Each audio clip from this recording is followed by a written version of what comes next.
This is for applicants who are hoping to apply for the 491 and 190 in Northern Territory.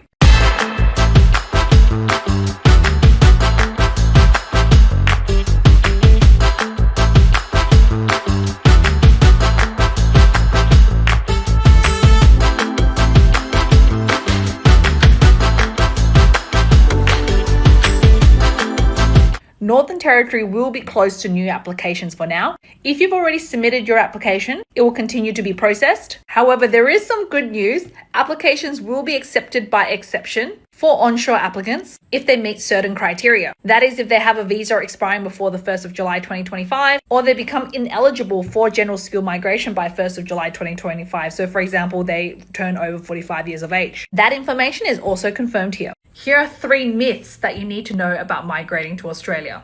Number 1 is that the published processing times are accurate. So there's a website that you can head over to that allows you to check the processing time for your visa. And this will depend on the visa type and the date that you lodged it. So I plugged in this one for 189 and said my visa would be processed in 4 months. However, there are so many factors that can change this. And before you know it, when you put in the same information and check it again, it can go up to 10 months. So don't rely totally on this. Second of all is that accountants cannot be invited. Now, don't get me wrong, it's not easy. There are many things that come into play and you do need a bit of strategy behind it. But as you can see here, here is our client that was invited on the 27th of November 2024, so just a couple of months ago, as an accountant in Victoria. So it definitely is possible.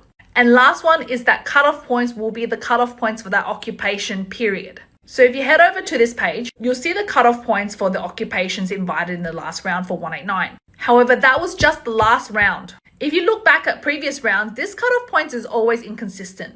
It just comes down to what the department is inviting at the time, how many applications are on hand, and whether there's a demand for the occupation. Anyways, I hope that helped. Follow for part 2. Here is a horticultural labour agreement that was approved last week for one of our clients. Usually we look to labour agreements for our clients if the occupation that they want to sponsor their workers in do not exist on the current occupation list. So in this case, the employer wanted to sponsor a worker who was a machinery supervisor. So the employer would negotiate a labour agreement with the Australian government to sponsor workers in these occupations. So you could lodge for an occupation like restaurant supervisor or disability support worker. These applications do take some time and some work, but if you find yourself in a situation where your occupation isn't on the standard occupation list and your employer is willing to sponsor you, a labour agreement is definitely an option. Someone sent this to me and asked me if this is legit.